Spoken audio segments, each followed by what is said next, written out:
हम सब होते तो ठीक है, पर फ्रॉम आउटसाइड हम कहते हैं आई एम फाइन। लेकिन जो हमारे अंदर हो रहा होता है, जो हमारे अंदर हम जिस चीज़ से गुजर रहे होते हैं, जिस ट्रॉमा से, जिस तकलीफ़ से, उसका किसी को कोई अंदाज़ा नहीं होता। Everyone is going through worst in their life. Everyone is facing worst in their life. लेकिन हम कहते हैं कि आई एम फाइन, एक छोटा सा जुमला कहते हैं और बात को रफा दफा कर देते हैं। और दुख इस बात का है कि किसी को कोई फ़र्क भी नहीं पड़ता। आज के दौर में लोग अकेले रहना, मतलब कि किसी को किसी की हाल पूछने से किसी इंसान को ऐसे समझते हैं कि हम छोटे हो जाएंगे या वटेवर, वो क्या सोचते हैं। लेकिन मुझे जो लगता है वो एक अना में, ईगो में, एटीट्यूड में उनसे नहीं पूछते कि मतलब कि कोई ये ना समझे कि हम फारिग हैं। किसी को क्यों नहीं फ़र्क पड़ता, हम इंसान हैं। अस्सलाम वालेकुम दोस्तों, आज हम बात करने वाले हैं एक ऐसे इशू के बारे में जो हर घर का मसला है, हर माहौल का मसला है, हर स्कूल का मसला है और हर ऑफिस का मसला है। और हर कोई चुप करके उसको बर्दाश्त कर जाता है और आई एम फाइन कह के आगे बढ़ जाता है, जिसका नाम है मेंटल हेल्थ। हमारी सोसाइटी में लोग दिल टूट कर भी मुस्कुरा देते हैं, क्योंकि यहाँ लोगों की मसले नहीं, बस इमेज की फ़िक्र होती है। जो हमारा मेन कंटेंट है इस टॉपिक को डिस्कस करने का, वो ये है कि हम मेंटल हेल्थ को इतना सीरियस क्यों नहीं लेते। हमारी सोसाइटी में अगर किसी का दिल दुखा हो, वो एनजाइटी या डिप्रेशन का शिकार हो, तो लोग कहते हैं बस इतना सा मसला था, दिल बड़ा रखो, नमाज पढ़ो, सब ठीक हो जाएगा, ड्रामा मत करो। लेकिन अगर किसी का हाथ टूट जाए तो सब भागे जाते हैं हॉस्पिटल की तरफ कि उसका हाथ टूट गया। इस दैट क्या हमारी सोसाइटी को, मुझे लगता है कि हमारी सोसाइटी को ये समझने में बहुत अरसा लगेगा और बहुत मुद्दत लगेगी इस डिप्रेशन को, मेंटल हेल्थ को समझने में। मेंटल हेल्थ अवेयरनेस मुझे लगता है कि एक सिर्फ जुमला बन के रह चुका, इसकी इम्प्लीमेंट कहीं पे भी नहीं हो रही। और जो जो एक और मसला है जो कि हम फेस कर रहे हैं, वो है सोशल मीडिया का प्रेशर। आजकल हर बंदा दूसरे की लाइफ देखकर अपनी लाइफ से खुश नहीं होता। हाँ, इंस्टाग्राम और टिकटॉक ने एक नया स्टैंडर्ड बना दिया है, perfect body, perfect relationship, perfect lifestyle. लेकिन असल सच ये है, जिसकी ज़िंदगी परफेक्ट दिख रही होती है ना, वो भी रात को रोकर सोता है। हम क्यों देखते हैं कि सोशल मीडिया पे इन्फ्लुएंसर रो रहे होते हैं कि अल्लाह हम डिप्रेशन के शिकार हैं, मैंने 5-6 दिन के लिए, मैंने 5 महीने के लिए इंस्टाग्राम से और टिकटॉक से ब्रेक ले ली। क्यों कह रहे होते हैं? क्या उनकी लाइफ परफेक्ट है? No, the life is not perfect. Perfect body is, मैंने देखा है कि आज तो लड़के भी फोटोशॉप का इस्तेमाल कर रहे हैं, they are using this for abs and biceps. फिर हम उनकी बॉडीज़ को देख के हम बहुत ज़्यादा शर्मिंदा हो रहे होते हैं और अपने ऊपर, और कुछ लोग तो जिम में जाके अपने आप को इतना फ्रस्ट्रेट कर देते हैं और वो इतना जिम बडी हो जाते हैं कि उनको किसी चीज़ का होश ही नहीं होता। असल में पता नहीं उनके क्या इश्यूज़ होंगे, हर किसी का पर्सनल मैटर है, किसी ने स्टेरॉइड्स लगाए होते हैं, किसी ने कुछ किया होता है, और वो जो बंदे नई बॉडी बना सकते उस तरह की, फिर वो डिफरेंट चीज़ों को एक्सप्लोर करते हैं। फॉर एग्जांपल स्टेरॉइड्स इस्तेमाल करते हैं और हैवी वर्कआउट्स करते हैं, जो कि workout is good thing, but excessive workout is not a good thing. So I think so कि इसका बहुत बहुत बहुत बुरा इम्पैक्ट है हमारी मेंटल हेल्थ पे ना। और फैमिली एक्सपेक्टेशन और मेंटल ब्रेकडाउन। हमारे घर में डॉक्टर बन जाओ, इंजीनियर बन जाओ, रिश्ते वाले क्या कहेंगे, मामू का बेटा तो अच्छा, इतना अच्छा पढ़ता है। कंपैरिजन, कंपैरिजन के बारे में मैंने पहले भी बहुत सारी वीडियोस बनाई हैं कि it's not a good thing. एक एक अपने बच्चे को इस कंपैरिजन करके माँ बाप ये नहीं समझते कि हम उनको एक ऐसी जेल में डाल रहे हैं कि जिसका ट्रैप उसको पूरी ज़िंदगी नहीं छोड़ेगा। और वो समझते हैं कि वो हमें मोटिवेट कर रहे हैं, हमें बूस्ट कर रहे हैं, कि उनको ये नहीं पता लग रहा होता कि वो अपने बच्चे का सेल्फ कॉन्फिडेंस कंपैरिजन करके लो कर रहे होते हैं। They don't have any idea. मुझे लगता है कि उनका भी कसूर नहीं है, क्योंकि उनको भी कोई अवेयरनेस इसकी नहीं मिली हुई। और मैं बताऊं कि मिडिल क्लास बच्चे जो होते हैं ना, मिडिल क्लास फैमिलीज़ के जो बच्चे होते हैं, वो अपने माँ बाप से इतने क्लोज नहीं होते कि फ्रेंकली उनको कोई भी टॉपिक या कुछ किसी चीज़ के बारे में बता सकें। सो उनकी हाँ में हाँ मिला जाते हैं, बच्चा पिसता रहता है लेकिन किसी को कोई फ़र्क नहीं पड़ता। अगर उसकी उसको उसको कुछ कल मैं एक वीडियो देख रहा था किम कार्दाशियन की, कि वो उसको ब्रेन इनर्मिस था।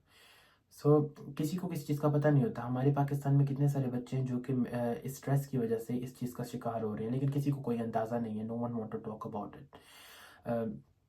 किसी के पास ना टाइम ही नहीं है, किसी के पास अवेयरनेस नहीं है। I am going to say that किसी के पास अवेयरनेस नहीं है, और हम बताना ही नहीं चाहते, हम पूछना भी नहीं चाहते कि हम भाड़ में जाए कि क्या कर लेंगे हम, क्या हो जाएगा ज़्यादा से ज़्यादा बहुत कुछ ज़्यादा हो जाएगा।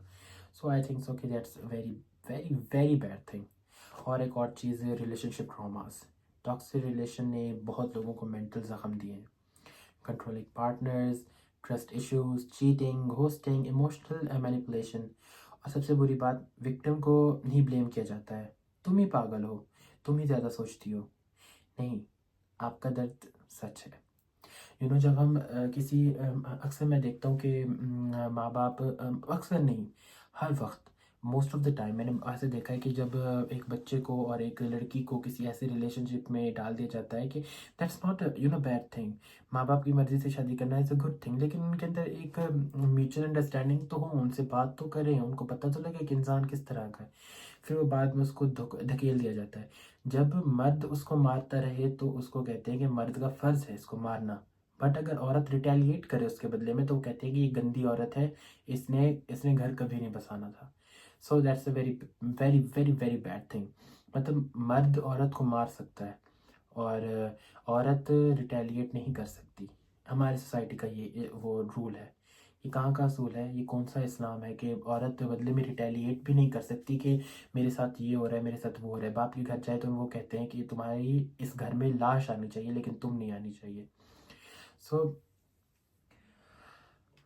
मैंने ये भी देखा है कि आई एम सो सॉरी, मुझे लगता है कि मैं जुमला गलत कह गया कि बाप कहता है कि तुम्हारी उस घर से लाश निकलनी चाहिए, तुम नहीं आनी चाहिए हमारे घर में। सो ऐसे भी माँ बाप, ऐसे जाहिल माँ बाप होते हैं जो अपनी औलाद को, बेटा और बेटी में क्या फ़र्क है, औलाद तो दोनों ही है। बस बेटा इसलिए बेटा होता है कि वो कमा के देगा, और बेटी इसलिए होती है कि वो दूसरे घर चली जाएगी। मैंने ऐसी भी बेटियां देखी हैं जो अपनी माँ का उस वक्त सहारा बनती है जब कोई भी सहारा नहीं बनता। मेरे सामने ऐसे बहुत से केसेस आए हैं, मैंने एक्सपीरियंस किए हैं कि जब बेटा एक था और 3 बेटियां थी, तो बेटे ने अपने बहू के कहने पर माँ को निकाल दिया। तो बेटी ने बेटी सहारा बनी, और जनाजा भी माँ का बेटी के घर से चला गया था। ये बहुत ज़्यादा, बहुत बहुत बहुत ज़्यादा जाहिलाना रिवायत है कि बेटी जो है ना वो उसको हम नहीं रख सकते या उसको हम सपोर्ट नहीं कर सकते क्योंकि ये पराया धन है। पराया धन क्या होता है, आप पैदा तो आपने ही किया है। So that's a very bad thing. ये जाहिल चीज़ें आई डोंट नो कब ख़त्म होगी। सो इनका जो सॉल्यूशन जो मेरी समझ में आता है वो, अब मुझे लगता है कि कभी सॉल्यूशन निकलेगा तो नहीं। इक्का दुक्का कोई समझ जाए तो समझे, लेकिन कोई समझने वाला नहीं है। अपने इमोशन को प्रेस मत करो, किसी ट्रस्टेड दोस्त या थेरेपिस्ट से बात करो। अपने अंदर बात दबा के ना रखो, बात निकालो, because it led to mental health, mental trauma. जब आप अपने आप को किसी चीज़ के अंदर पुश करते रहते हो तो ज़ाहिर बात है आप उसका शिकार तो ज़रूर हो जाओगे। अपने गोल्स को रियलिस्टिक रखो, और अपने आप को किसी चीज़ में इंगेज ज़रूर करते रहो। मे बी अब देखिए मेरे पास कोई और चीज़ नहीं है, I am making YouTube video, तो ये मेरे लिए एक और हर हर 8 बजे 9 बजे मेरा दिमाग क्लिक करता है कि I am going to make a YouTube video, और मेरी वीडियो रह रही है तो मैं इसको वीडियो बना लेता हूँ। So that's a very good thing. Social media से एक बहुत ही लंबा ब्रेक ले लें, और सोशल मीडिया मुझे लगता है छोड़ दें, लेकिन आई थिंक सो कि आज के ज़माने में एक नेसेसिटी बन गई है सोशल मीडिया। लेकिन यूज़ करें, बहुत ही ना एक्सेसिव यूज़ ना करें। मैं खुद भी बहुत ज़्यादा यूज़ करता हूँ, but I am working on it कि मैं इसको बहुत जल्दी कम कर लूँगा। और अपने आप को प्यार दो, जज मत करो, अपने आप को प्रायोरिटी दो, अपने आप का ख्याल रखो, अपनी मेंटल हेल्थ का, अपनी अपनी हेल्थ का ख्याल रखो, अपनी अपनी ड्रेसिंग का ख्याल रखो, अच्छे कपड़े पहनो, अपने आप को खुश रखो। अगर मुझे डॉक्टर आरिफा की, अल्लाह उनको जन्नत नसीब करे, मैंने उनकी वीडियो देखी थी जहाँ पे वो कह रही थी कि अपने आप को खुश रखने के लिए ना, अपने आप को खुश रखना सीखें। ठीक है, जब आप खुश रखेंगे ना अपने आप को, आप दूसरों को भी खुश रखेंगे। सो बहाना ढूंढे खुश रहने का और खुश रखने का। So you will be very very good. So that's all for this today's video. मैं होप करता हूँ कि आप लोगों को ये वीडियो अच्छी लगी होगी और आप लोग समझेंगे जो मैंने आपको कुछ कहा है। मुझे लगता है कि मैं आप लोगों को एक बता सकता हूँ, मेरे ज़रिए कोई ना कोई एक तो बंदे समझ जाएं इस चीज़ को, and that would be a very very big achievement for me. और आप लाइक करो, शेयर करो, सब्सक्राइब करो, कमेंट करो कि आप लोगों को अगली वीडियो क्या देखनी है। मैं आप लोगों के सजेशन पे भी वीडियोस बनाऊंगा। और अब क्या देखना चाहते हो वो भी मुझे बताओ। Thank you so much.